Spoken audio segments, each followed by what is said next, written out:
नमस्कार दोस्तों, स्वागत है आज आपका नए वीडियो में।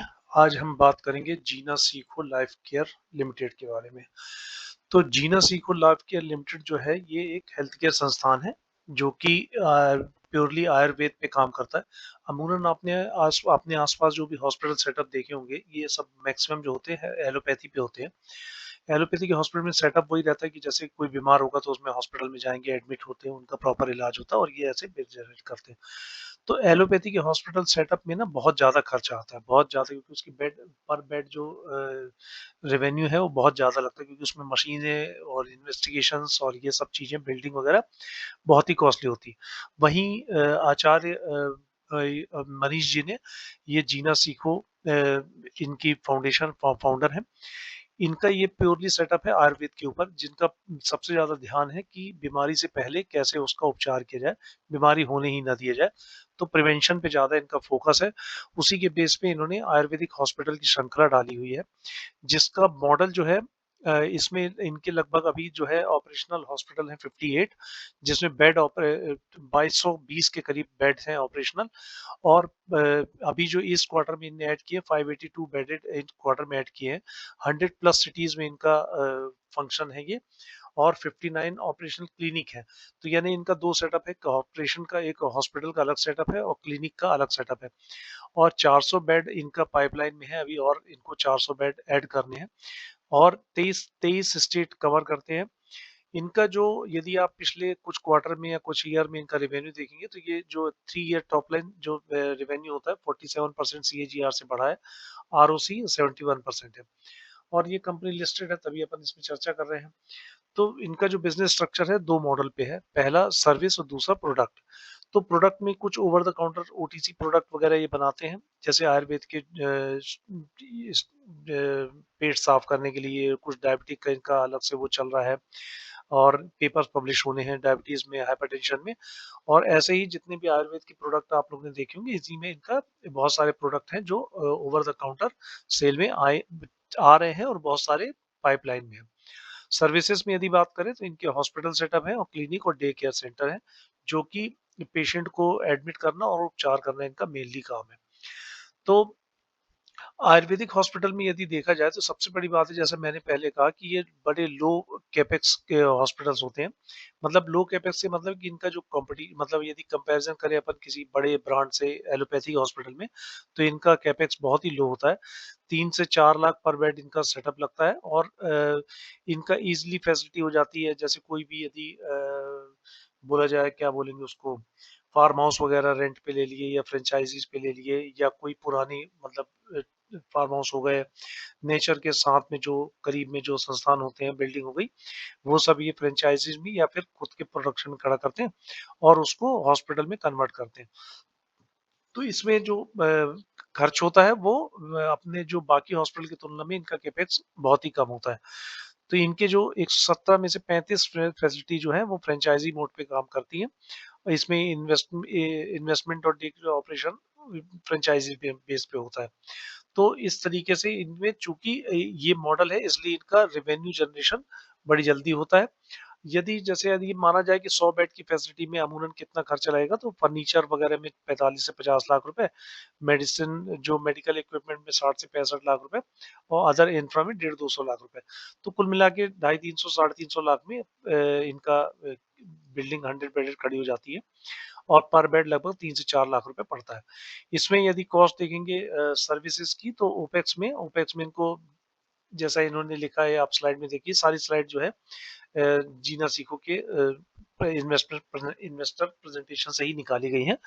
इसमें जैसे कि देख रहे हैं आप कि 20 आयुर्वेदिक डॉक्टर, 80 सपोर्ट स्टाफ और 100 कॉन्ट्रेक्चुअल स्टाफ ऐसे 50-55 लाख मंथली पेरोल पे काम होता है। और कहना इनका ये है कि जो खर्च आता है पर बेड रेवेन्यू जो पोटेंशियल होता है इसमें 8,324 रुपए पर बेड का इनका रेवेन्यू पोटेंशियल है और लगभग 6 महीने से कम में ही ये इन्वेस्टर्स के लिए पेबैक चालू हो जाते हैं। अपन आगे बात करें कि इनका क्या-क्या जियोग्राफिकल एक्सपेंशन की यदि बात करें तो 58 हॉस्पिटल जैसे पहले बताया था, 59 क्लिनिक और डे केयर सेंटर्स हैं, 23 सिटी में है, 100 सिटीज़ टाउन्स में है और इसमें 400 बेड पाइपलाइन में है अभी और जैसे कि पहले भी बताया था 582 इनकी अ, अभी पाइपलाइन में आने वाले हैं। न्यू सॉरी Q2 में इनने 582 ऐड किए। यदि स्टेट वाइज़ यदि देखा जाए तो उत्तर प्रदेश में है, लखनऊ में उत्तर प्रदेश के लखनऊ में है, मेरठ में है, पंजाब में है, नवी मुंबई में है और पंचकुला और मानेसर में इनके सेंटर आईपीडी स्थापित हैं। वहीं यदि बाकी आयुर्वेद में दवाओं में थोड़ा-सा जैसे कोई बात रहती है कि पेपर प्रेज़ेंटेशन एलोपैथी में तो अमूमन ये ख़ास करके होता है कि सभी दवाओं से पहले पेपर प्रेज़ेंटेशन वग़ैरह ज़रूरी रहता है, पब्लिश्ड किए जाते हैं। लेकिन इनका कहना है कि इसमें इनने बहुत सारी बीमारियों पे जैसे किडनी में, शुगर में, पेन में, इन बहुत सारी चीज़ों में बहुत सारे पेपर इनने प्रेज़ेंटेशन की पब्लिश किए हुए हैं। ओटीसी काउंटर की दवाई की बात करें तो बहुत सारी दवाइयाँ हैं ओटीसी काउंटर में जैसे इनका एक बहुत अच्छा वो प्रोडक्ट था हालाँकि अभी इसमें कॉन-कॉल में ही बताया कि इसमें थोड़ा स्लो हुआ है पेस वाटर डिवाइस का और चूँकि कहना है कि जो भी मैक्सिमम जो बीमारियाँ होती हैं पानी के थ्रू ही होती हैं और पेट की खराबी के कारण ही बीमारियों का जन्म होता है, आयुर्वेद में ऐसा कहा जाता है।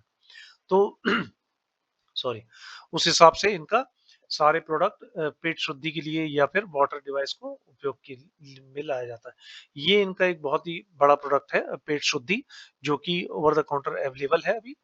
अपकमिंग प्रोडक्ट में जैसे gyno syrup, joint pain oil, joint pain ointment, joint pain balm तो ये सब चीज़ें इनकी अभी आने वाली हैं और इनके आने से इनके रेवेन्यू में भी असर पड़ेगा। वहीं यदि अपन फाइनेंशियल्स की बात करें तो फाइनेंशियल इसके इस क्वार्टर में भी बहुत ही अच्छे हैं। इस कंपनी को आप क्वार्टर टू क्वार्टर कंपैरिजन ना करें। इनका year two year comparison better होता है क्योंकि इसमें हॉस्पिटल सेक्टर में सीज़नैलिटी बहुत बड़ा रोल प्ले करती है। तो रेवेन्यू की यदि अपन देखें तो क्वार्टर टू एफवाई 25 में 114 करोड़ का था जो कि अब बढ़ के 189 करोड़ का हो गया जो कि ईयर ऑन ईयर 66% की ग्रोथ है जबकि क्वार्टर ऑन क्वार्टर 9% की ग्रोथ है।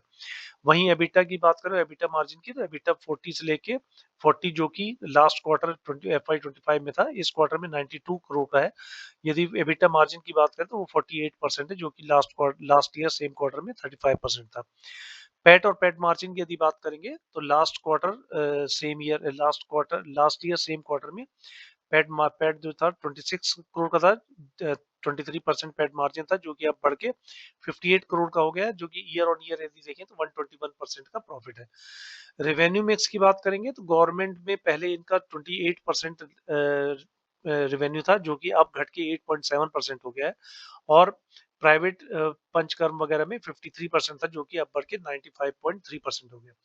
कॉन कॉल में जब पूछा गया कि गवर्नमेंट के रेवेन्यू क्यों कम हुआ तो आचार्य जी का सीधा सा कहना था कि गवर्नमेंट में चूंकि बिलिंग में प्रॉब्लम बहुत जाती है ज्यादा आती है तो रेवेन्यू में तो दिखता है लेकिन कैश कन्वर्जन उतना जल्दी होता नहीं है तो वो बुक में लोड रहता है इसलिए उस बुक को लोड कम करने के लिए उन्होंने गवर्नमेंट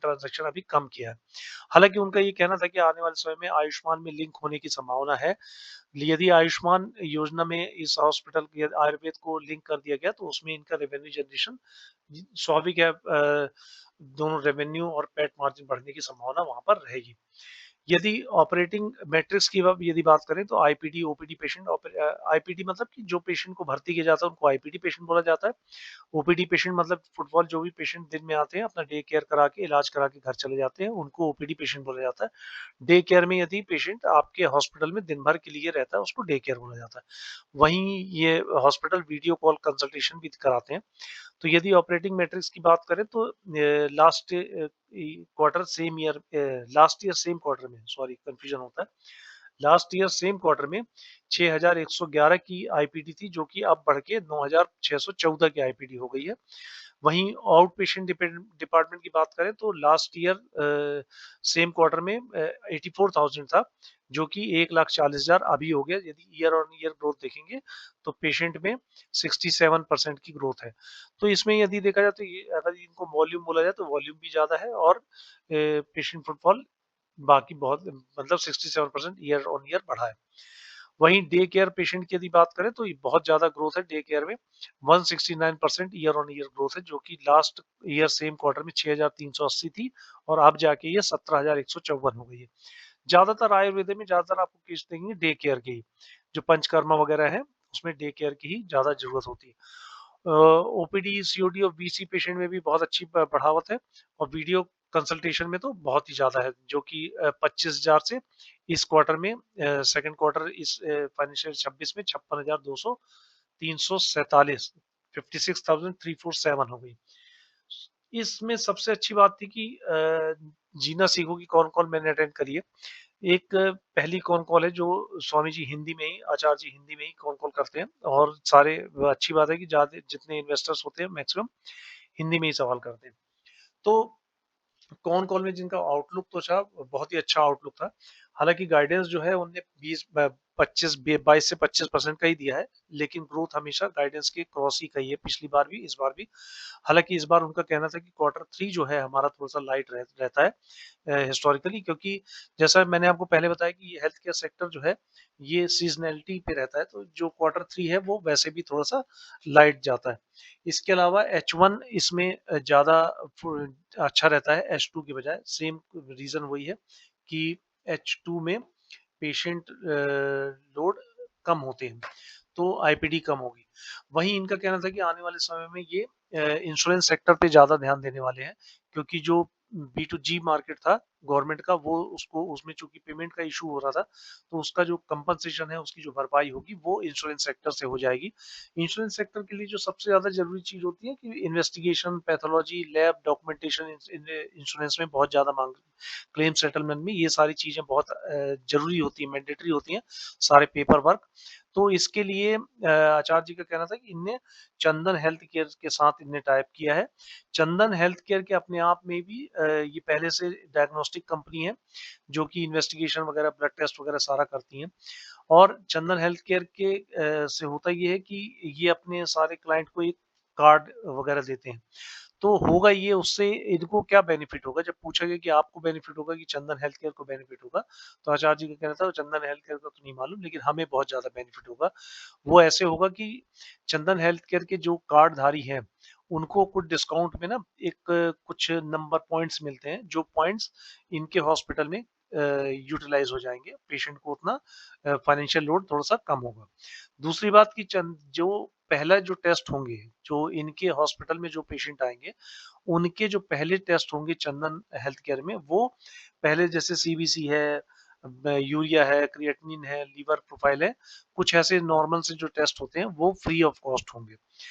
तीसरा फायदा ये होगा कि चंदन डायग्नोस्टिक में चूंकि पैथोलॉजी में कुछ जो भी इनके टेस्ट कराए जाएंगे, तो उसमें कुछ डिस्काउंट मिलेगा इनके पेशेंट्स को, और वो डिस्काउंट एक पॉइंट्स के रूप में या नंबर पॉइंट्स के रूप में ही मिलेगा, और वो पॉइंट यूटिलाइज हो सकते हैं इनके हॉस्पिटल में, तो पेशेंट को उससे बेनिफिट मिलेगा। तो इनका ये कहना था कि इस डील से इनको फुटफॉल बढ़ेगा इनके हॉस्पिटल में, जो कि ओपीडी ही पेशेंट आईपीडी में कन्वर्ट होते हैं। आईपीडी में कन्वर्ट होने से उनका जो रेवेन्यू है वो बढ़ता है। दूसरा है कि इनके दवाई डिस्ट्रीब्यूशन के बारे में, जैसा हमने पहले कहा था कि इनके दो सर्विस और डिस्ट्रीब्यूशन का सेक्टर है। तो डिस्ट्रीब्यूशन में जो दवाई के लिए इनने एक कंपनी, मेरे ख्याल से शायद एटर्ना का नाम लिया था, श्योर नहीं हूँ मैं। तो ओटीसी, वो एटर्ना का जो दवा कंपनी का डिस्ट्रीब्यूशन है, वो ऑल ओवर इंडिया है, और उनके बहुत सारे मेडिकल स्टोर्स वगैरह हैं। तो उन मेडिकल स्टोर्स में इनकी दवाइयाँ ओटीसी काउंटर में बिकेंगी, जिससे इनको रेवेन्यू ग्रोथ इनकी ज़्यादा होगी। तो वही बात है कि जो गवर्नमेंट सेटअप से इनका जो परसेंटेज कम हुआ है, वो यहाँ पर ओटीसी काउंटर में भरपाई हो जाएगी। आगे जो कॉन कॉल में बात कहा गया था कि जो कि इनका टारगेट था, शायद 2800 बेड का टारगेट था FY 26 के लिए, जिसमें इनने 2200 बेड ऑलरेडी कर चुके हैं।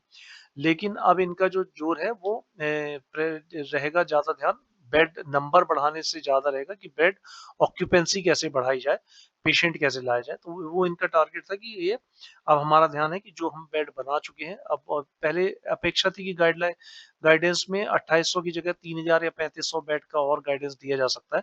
लेकिन आचार्य जी का कहना था कि नहीं, अभी हम पहले जो हमारे पुराने बेड हैं, जो अभी हमने एक्सटेंड किए, उसपे ऑक्यूपेंसी बढ़ाएँगे, जो कि 7 से 8 महीने में 72 से 80% तक हमारी ऑक्यूपेंसी करने का टारगेट है।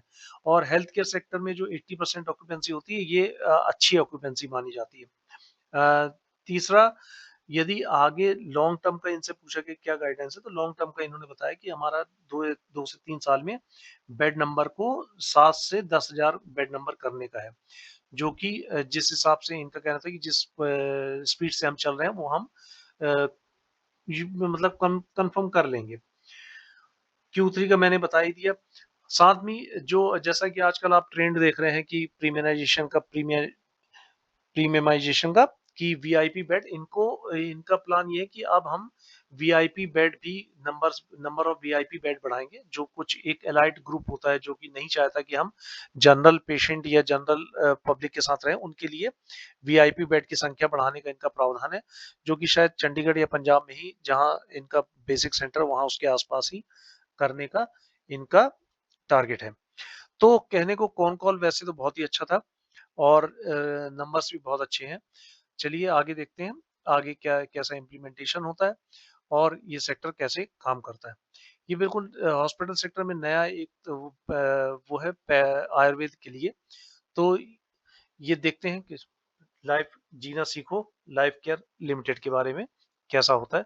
ये कुछ मेरी जानकारी थी कॉन कॉल और उनके प्रेजेंटेशन को लेकर के। इसमें कोई भी बाइंग और सेलिंग रिकमेंडेशन मेरी नहीं है। मैं सेबी रजिस्टर्ड इन्वेस्टमेंट एडवाइजर नहीं हूँ। कोई भी फाइनेंशियल डिसीजन लेने से पहले कृपया अपना सेबी रजिस्टर्ड इन्वेस्टमेंट एडवाइजर से या फिर अपना स्वयं का नॉलेज और समझ के कोई भी डिसीजन लीजिए। पसंद आने पर लाइक और शेयर करें, पसंद आए तो दोस्तों पे जरूर शेयर करें, और कुछ भी आपको कमेंट या क्वेरी जो भी हो तो नीचे भेजें। धन्यवाद।